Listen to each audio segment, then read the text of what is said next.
పితా పుత్ర పవిత్రాత్మ నామమున ఆమేన్. జ్ఞానవాణి ప్రేక్షకులకు ఉదయకాల శుభాభినందనములు.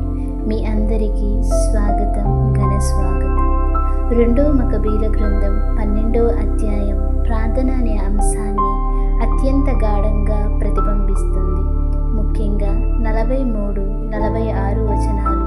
యుద్ధం అనంతరం యూదా మకబీ తన సైనికుల పాపాలను క్షమించమని దేవుని ప్రార్థన చేయడం ద్వారా ప్రార్థన శక్తిని, దయను మరియు పునరుత్థానంపై విశ్వాసాన్ని వ్యక్తపరుస్తుంది. మకబీలు గ్రంథం 12వ అధ్యాయంలో యూదా మకబీ చేసిన ప్రార్థన చర్య మనకు ఆధ్యాత్మికంగా గొప్ప బోధనను అందిస్తుంది. యుద్ధంలో మరణించిన యూదా సైనికుల వద్ద విగ్రహాల చిహ్నాలు కనిపించాయి. అది యూదా ధర్మశాస్త్రానికి విరుద్ధమైన చర్య. అయినప్పటికీ యూదా వారిని నిందించకుండా వారి పాపాల క్షమాపణ కోసం దేవునికి ప్రార్థన చేయడం ద్వారా అతని విశ్వాసాన్ని, దయను మరియు ఆత్మల రక్షణపై ఉన్న నమ్మకాన్ని చూపించాడు. అతను యెరూషలేముకు పాప పరిహార బలిని పంపించి మరణించిన వారి కోసం ప్రార్థనలు చేయించాడు. ఇది ప్రార్థన శక్తి, దయను మరియు పునరుత్థానంపై ఉన్న విశ్వాసాన్ని ప్రతిబింబిస్తుంది. ప్రార్థన అనేది కేవలం మన అవసరాల కోసం చేసే అభ్యర్థన మాత్రమే కాదు, ఇది మనం ఇతరుల కోసం చేసే ఆధ్యాత్మిక సహాయం కూడా. యూదా చేసిన చర్య మనకు గొప్ప ఉదాహరణ. మనం కూడా ఇతరుల పాపాల క్షమాపణ కోసం ప్రార్థించాలి. ఇది మనం దేవుని యందు చూపించే ప్రేమ, దయ మరియు విశ్వాసానికి సంకేతం. ప్రార్థన ద్వారా మనం మరణించిన వారిని కూడా ఆధ్యాత్మికంగా ఆదరించవచ్చు.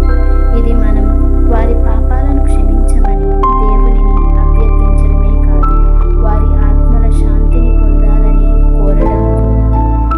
యూదా మకబీ చేసిన ఈ చర్య మనకు ప్రార్థన యొక్క గొప్పతనాన్ని, దాని ప్రభావాన్ని మరియు దాని ద్వారా మనం ఇతరుల ఆత్మలకు ఎలా సహాయం చేయగలమో తెలియజేస్తుంది. ప్రార్థన అనేది మనం దేవునితో చేసే సంభాషణ మాత్రమే కాదు, ఇది మనం ఇతరుల కోసం చేసే ఆధ్యాత్మిక పోరాటం కూడా. ఇది మనం ప్రేమతో, విశ్వాసంతో మరియు దయతో చేయవలసిన పని. మకబీల గ్రంథం 12వ అధ్యాయం మనకు ఈ సంకేతాన్ని బోధిస్తుంది. మనం కూడా యూదా మకబీల ప్రార్థన చేయాలి. మనం ఇతరుల పాపాల క్షమాపణ కోసం దేవునిని ప్రార్థించాలి. ఇది మనం చేసే ఆధ్యాత్మిక ప్రేమ సంకేతం. ప్రార్థన ద్వారా మనం దేవుని దయను పొందవచ్చు. ప్రార్థన. ప్రభు, ప్రార్థన ద్వారా నీతో మాట్లాడగలగడం ఒక గొప్ప ఆశీర్వాదం.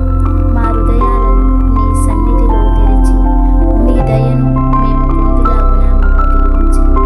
ప్రతి ఒక్కరి జీవితంలో నీ శాంతి, ప్రేమ, ప్రార్థనా శక్తి తోడుండేలాగా మమ్మల్ని మీ కాపుదలలో ఉంచండి.